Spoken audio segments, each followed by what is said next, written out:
کہ ایڈوکیٹ فیض کو سننا کیسا ہے، بالکل بھی صحیح نہیں ہے۔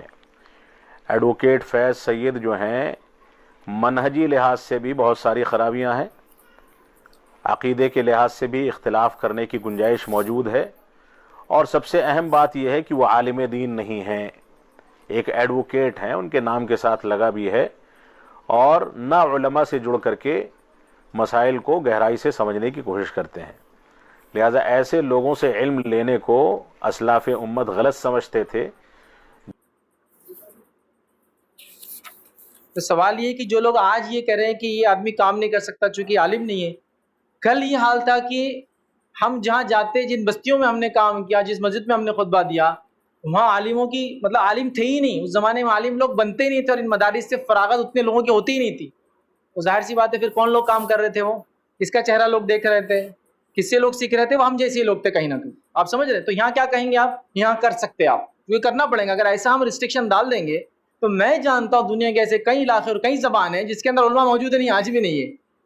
کرے ہاں، جو کام کر رہا ہے وہ اللہ کی کتاب، اس کے رسول کی سنت اور صحابہ کے جو منہج جو سمجھتا اس سوچ پر لے کے چلے، اور علماء سے رابطہ کر کے وہ کرے۔ اگر یہ سوچے تو یہ کام تو ہم کرتے رہے ماشاءاللہ پچھلے اتنے سالوں میں، لیکن میڈیا آنے کے بعد وہ چیز ختم ہو گئی۔ میڈیا جب تک نہیں تھا تو وہ ان کی شاباشیاں تھیں، لیکن میڈیا کے بعد کیا ہو گیا؟ میڈیا نے کچھ الگ ماحول پیدا کرنا شروع کیا، اور جس میں ایک چیز جو کام کر جاتی، یاد رکھیے، حسد اور جلن کام کر جاتی کبھی کبھار۔ میں نہیں کہہ رہا ہوں جو لوگ ایسا کہہ رہے ہیں وہ حسد اور جلن رکھنے، بالکل نہیں، لیکن ایسا ہوتا ہے۔ میں یہ کہہ رہا ہوں کہ وہ کام کر جاتی ہے، ایک کام کو آپ نے سراہا اور دوسرے ٹائم اس کو آپ نگیٹ کرنا شروع کیا، اچانک، ایک دم اچانک۔ یہ کیسے ہو سکتا ہے؟ یہ تبھی ہو سکتا ہے جب آپ نے سراہا تو جب آپ کی سوچ الگ تھی، اور جب آپ اس کو نگیٹ کر رہے ہیں جب آپ کی سوچ بدل گئی۔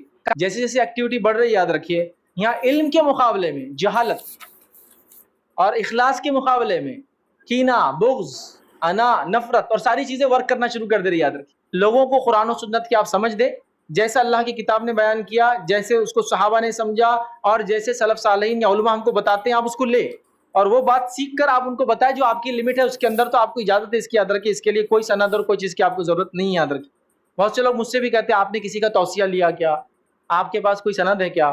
تو میں آپ کو بتاؤں میرے پاس سند بھی اور توصیہ بھی ہے۔ آپ کو بتاؤں میرے پاس سند بھی اور توصیہ بھی ہے۔ آپ کو بتاؤں میرے پاس سند بھی اور توصیہ بھی ہے۔ آپ کو بتاؤں میرے پاس سند بھی اور توصیہ بھی ہے۔ میں نے کبھی اس کو بتایا نہیں، اگر ریکمنڈیشن کسی عالم نے دیا ہو کہ ہاں یہ بات کر سکتے دین کی، میرے پاس توصیہ ہے، لیکن میں نے کبھی بتایا نہیں، اس لیے کہ وہ توصیہ میں جانتا ہوں اللہ کے پاس قابل قبول نہیں ہے۔ اللہ تعالیٰ وہ دیکھ کے میرا فیصلہ کریں گا، ہاں ان کو توصیہ دیا ہوا تم جنت میں چل جاؤ، فیصلہ تو اعمال پہ ہونے والا نہ پورا، وہ میرے لیے کام نہیں آنے والا، وہ بتا کے مجھے فائدہ نہیں، چونکہ وہ بتاؤں گا تو لوگ اس کے آگے کی چیز پوچھیں گے مجھ سے، وہ لمٹ نہیں ہے ان کی۔ ایک آدمی سوتا ہے اور ایک آدمی سونے کی ایکٹنگ کرتا ہے، سونے والے کو جگایا جا سکتا، سونے کی ایکٹنگ کرنے والے کو جگایا نہیں جا سکتا، سمجھ رہے ہیں بات؟ تو سونے کی ایکٹنگ کرنے والوں کو ہم کو جگانا نہیں، ہم کو جو واقعے میں سو رہا ہے اس تک قرآن و سنت کا پیغام پہنچانا، یہ ہمارا بہرحال کام ہے۔ لوگ کیا کہتے ہیں، لوگوں کیا سمجھے، وہ اپنی سمجھ کو واقعے میں اپنے حد تک رکھ سکتے ہیں، اور اگر وہ مثال دے دنیا میں تو آپ ڈاکٹر کے پاس جاتے، بیمار ہو تو کسی غیر ڈاکٹر سے علاج نہیں کراتے، گھر بنانا تو انجینئر کے پاس جاتے، غیر انجینئر کے پاس نہیں جاتے۔ تو میرا سوال ہے کہ ہمارا دین بھی ایسا ہے کہ اس کو ہر آدمی سمجھ نہیں سکتا؟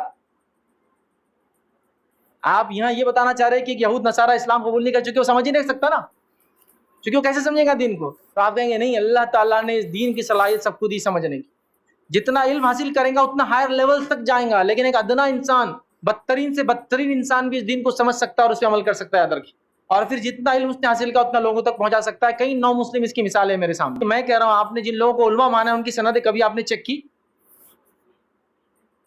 کبھی ایسا دیکھا اس کو سرٹیفکیٹ کیسا رہتا؟ آپ نے نہیں دیکھا۔ تو یہ ہوتا ہے بھروسہ اور اعتماد جب آپ لوگوں پہ کر لیتے ہیں، زبان پہ کر لیتے ہیں، چیزوں پر کر لیتے ہیں، سمجھ رہا؟ یہ ٹرسٹ ہے۔ آپ نے کسی کا دیکھا کہ آج تک کہ بھائی عالم کو ہم سننا ہے، ان کی سند بتائیے پہلے پھر کہ بھائی سنائیں؟ نہیں کرتے ہم لوگ، یہ نہیں ہوتا ہے دنیا میں، یہ رول نہیں ہے، یاد رکھیں۔ لہٰذا ایک آدمی کو جتنا علم ہے کتاب و سنت کا، اگر وہ دے رہا ہے اور وہ علماء کے گائیڈنس میں، چونکہ علماء کے گائیڈنس سے مراد کیا، کون سے علماء؟ وہ جو آپ سمجھ رہے، ضروری نہیں ہے نا میں کس کے گائیڈنس میں ہوں، کس کے تھرو میرا ہے، کس سے کانٹیکٹ ہے، آپ کو نہیں پتا ہے۔ ایک سمپل بات ہے، ایک عام آدمی کے اثر رسوخ کہاں تک رہتے ہیں؟